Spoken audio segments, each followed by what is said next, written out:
Assalamualaikum warahmatullahi wabarakatuh. Now we would be talking further about managing projects. This time we would be talking about managing project risks. Now we have to understand the dimensions of project risks. So it would be influenced by the project size. Of course, if the project is larger, meaning it costs more, it needs more funds, it needs more time to develop, or let's say the users are a huge number, it affects several units or maybe all the units in the organization, that's a large project. And also about the complexity. The more complex it is, the risk would be higher. There would be also the dimension of project structure.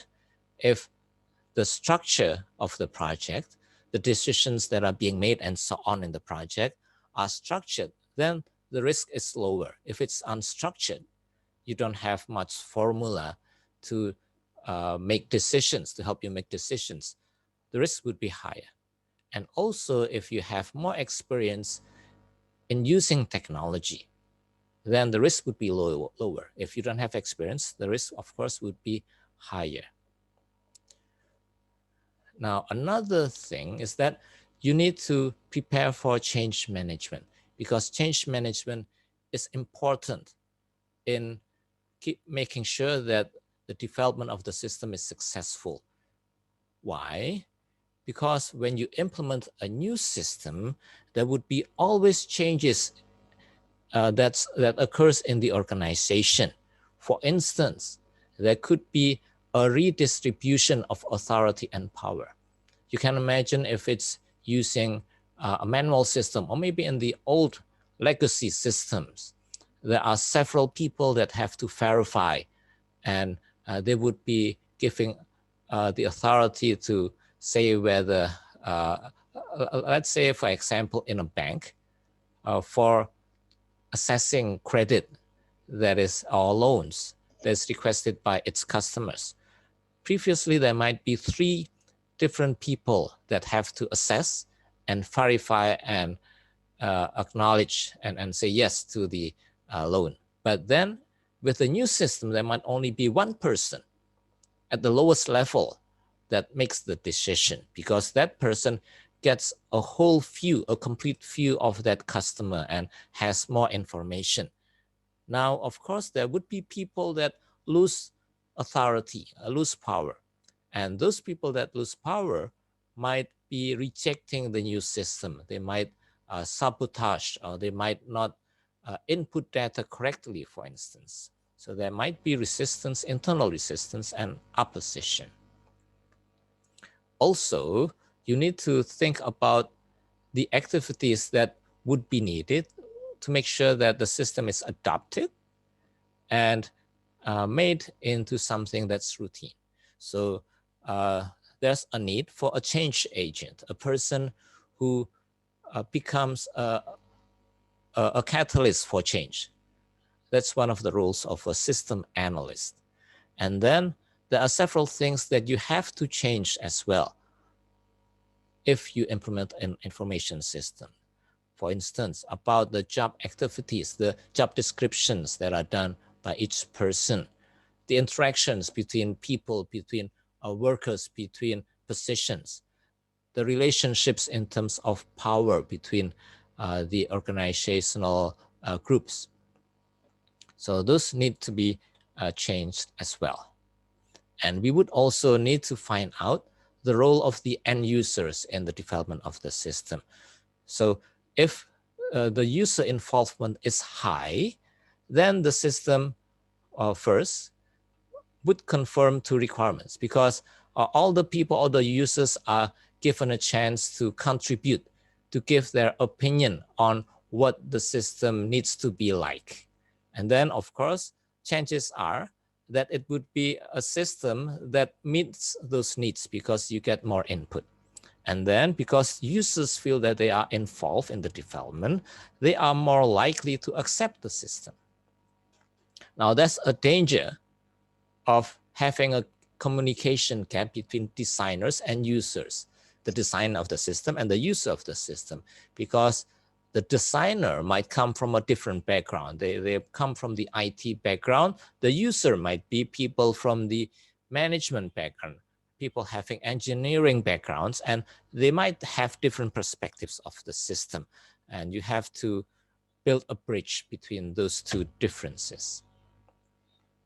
And then there might be a lack of management support and commitment. While this is very important, because when the management themselves back or supports the system and has full commitment towards the system, it would increase the perception.